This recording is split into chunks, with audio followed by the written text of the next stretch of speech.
करने वाली हूँ एक ऐसे कॉमन प्रॉब्लम के बारे में जो लगभग हर किसी को कभी न कभी फेस करनी ही पड़ती है, जो है मोटापा। खास तौर से पेट, कूल्हे, जांघों के आसपास जमा हुआ फैट।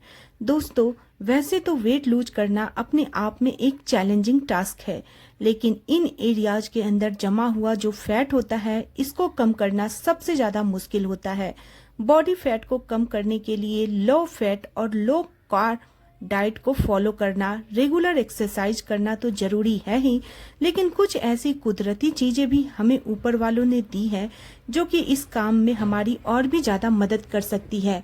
आज हम बात करने वाले हैं एक ऐसे सिंपल लेकिन बहुत ही पावरफुल होम रेमेडी के बारे में जो कि पूरी तरीके से नेचुरल और किचन बेस्ड है।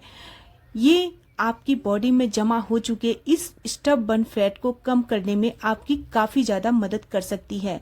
आगे बढ़ने से पहले मैं आपको यह बताना चाहूंगी कि यह रेमेडी कोई जादुई चीज नहीं। इसमें आपको रातों रात मोटापा कम नहीं हो पाएगा, लेकिन फैट एकदम से पिघल के बाहर नहीं आ पाएगा। लेकिन यह रेमेडी साइंटिफिकली पूरी तरीके से बेस्ट है और आपको धीरे धीरे फैट कम करने में मदद करेगी, जो कि असल में वजन घटाने का सही तरीका है। इस रेमेडी के साथ बस अपनी डाइट और एक्सरसाइज का आप ख्याल रखिए। हमारे भारत में 50% इंडियंस जो है वो फिजिकली अनफिट है, यानी कि वो मोटापे से जूझ रहे हैं।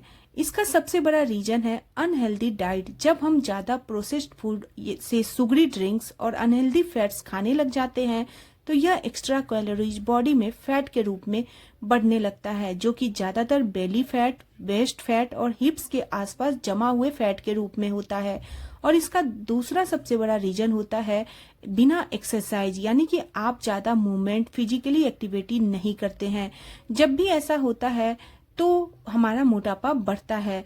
वर्ल्ड हेल्थ ऑर्गेनाइजेशन का कहना है कि हर एक इंसान को हफ्ते में कम से कम 2.5 से 3 घंटे मॉडरेट इंटेंसिटी की एक्सरसाइज जरूर करनी चाहिए, जो कि रोजाना लगभग 20 से 25 मिनट की एक्सरसाइज बैठती है। लेकिन अफसोस की बात यह है कि हम में से बहुत सारे लोग इन सब चीजों को नहीं करते हैं।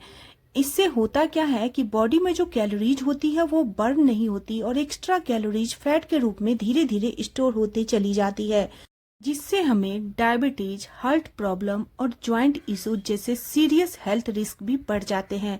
लेकिन आप घबराइए मत, क्योंकि आज जो मैं आपको रेमेडी बताने वाली हूँ ये न सिर्फ आपके फैट को रिड्यूस करने में मदद करेगी बल्कि आपकी ओवरऑल हेल्थ को भी इम्प्रूव करेगी। तो चलिए इस रेमेडी में यूज किए जाने वाले इंग्रेडिएंट्स के बारे में जानते हैं, जिसके बाद हम इस रेमेडी को बनाने के बारे में और इसको इस्तेमाल करने के बारे में बात करेंगे। इस रेमेडी के लिए आपको सिर्फ 3 चीजें चाहिए: सौंफ, धनिये के बीज और जीरा। दोस्तों, ये तीनों हमारे किचन में बेसिकली मौजूद होते हैं, जो एक साथ मिलकर एक पावरफुल कॉम्बिनेशन बनाते हैं। सौंफ हमारे डाइजेशन को इम्प्रूव करता है और मेटाबॉलिज्म को तेज करता है, जिससे आपकी बॉडी का ज्यादा कैलोरीज बर्न होती है और बॉडी में जो एक्स्ट्रा फैट होता है वह जल्दी जल्दी बर्न होने लगता है। इसी के साथ यह ब्लोटिंग और वाटर रिटेंशन को भी कम करती है, जो कि बेली फैट को रिड्यूस करने में आपकी हेल्प करता है। जीरे की बात करें तो यह डाइजेशन को बेहतर बनाता है और बॉडी से टॉक्सिन्स को बाहर निकालता है। जीरे में मौजूद पावरफुल एंटीऑक्सीडेंट्स आपकी बॉडी के मेटाबॉलिज्म को तेज कर देता है और एक्टिव कर देता है, जिससे कि फैट लॉस में आपको हेल्प मिलती है। और लास्टली ये जो धनिये के बीज हैं, यानी कि अगर आप अपनी धनिये के बीज का यूज करते हैं तो यह आपके कूलिंग प्रॉपर्टीज के लिए जाना जाता है। इससे वाटर वेट बॉडी में कम होने लगता है। ये रेमेडी आपको डाइजेस्टिव सिस्टम को बेहतर बनाती है और डाइजेस्टिव एंजाइम्स को एक्टिव करती है, जिससे कि डाइजेशन बेहतर होता है और ब्लोटिंग कम होती है, जिससे अल्टीमेटली आपका पेट ज्यादा फ्लैट और कंफर्टेबल दिखने लगता है। तो ये है दोस्तों वो 3 इंग्रेडिएंट्स जो इस रेमेडी को तैयार करने के लिए हमें चाहिए होता है। अब इसकी मदद से इस रेमेडी को हम कैसे बनाएंगे और इसका इस्तेमाल कैसे करेंगे, तो चलिए जानते हैं इसे बनाना कैसे है। अगर आप 100 ग्राम सौंफ को ले रहे हैं तो उतनी ही क्वांटिटी में आप जीरा ले लीजिए और उतने ही क्वांटिटी में धनिये के बीज को आप ले लीजिए।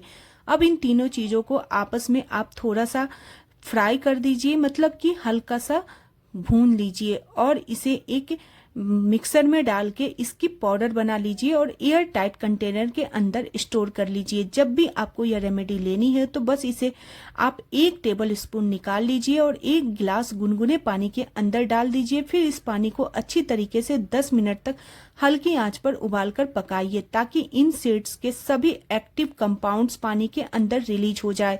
इसके बाद आप इसे चाय की तरह, काढ़े की तरह अच्छी तरीके से छानकर गर्मा गर्म आप इसे पी लीजिए। यह जो नुस्खा है यह आपको दिन में 1 या 2 बार पीना होता है। इसमें किसी भी तरह का मीठा जैसे कि गुड़, चीनी, शहद या मिश्री आपको नहीं मिलानी है। बेस्ट रिजल्ट के लिए इस टी को आप सुबह खाली पेट और शाम को खाना खाने के बाद पीजिए। रेगुलरली इस टी को आप अपने रूटीन के अंदर इंक्लूड कीजिए। आपको वेट लॉस के साथ साथ ओवरऑल हेल्थ में भी काफी अच्छा इंप्रूवमेंट देखने को मिलेगा। यह रेमेडी नेचुरल इंग्रेडिएंट से बनता है और इसका इस्तेमाल करना भी हर लोगों को चाहिए, लेकिन कोई अगर प्रेग्नेंट है या ब्रेस्ट फीडिंग वुमेन है तो ऐसे में आपको इसका इस्तेमाल नहीं करना है। इसी के साथ अगर आपको कोई लंबे समय से दवाइयाँ चल रहा है, स्पेशली थायराइड, डायबिटीज या फिर ब्लड प्रेशर की दवाइयाँ अगर आप लेते हैं तो इसको लेने से पहले एक बार अपने डॉक्टर से जरूर पूछ लीजिए इसकी आप इसे ले सकते हैं या नहीं। इसके अलावा हेल्दी और बैलेंस्ड डाइट लेना बहुत जरूरी है। अपनी डाइट के अंदर fresh fruits, vegetable, whole grains और प्रोटीन को आप इंक्लूड कीजिए। कभी भी बिल्कुल पेट को पूरा भरकर आप ऊपर तक ठूस कर खाना मत खाइए। हमेशा थोड़ी सी जगह छोड़कर खाना खाइए। फौरन खाना खाने के बाद पानी मत पीजिए। खाने के बाद थोड़ा देर के बाद 45 मिनट के बाद आप पानी पीजिए। इसके साथ साथ रेगुलर छोटा मोटा एक्सरसाइज करते रहिए। खास तौर पर खाना खाने के बाद रोजाना टहलने की जो आदत है यह आपके लिए बहुत बढ़िया हो सकता है। इसके अलावा पूरे दिन खूब सारा पानी पीजिए। 7-8 घंटे की रोजाना नींद लीजिए और देखिए कैसे चमत्कार के साथ आपका धीरे धीरे वजन कम होने लगता है। आई होप आपको आज की वीडियो थोड़ी भी नॉलेजेबल लगी है। अगर आज आपकी वीडियो थोड़ी भी नॉलेजेबल लगी है तो प्लीज वीडियो को लाइक करें, शेयर करें और चैनल को सब्सक्राइब करना बिल्कुल ना भूलें। आप लोगों से मैं फिर मिलती हूँ, तब तक के लिए बाय बाय, टेक केयर।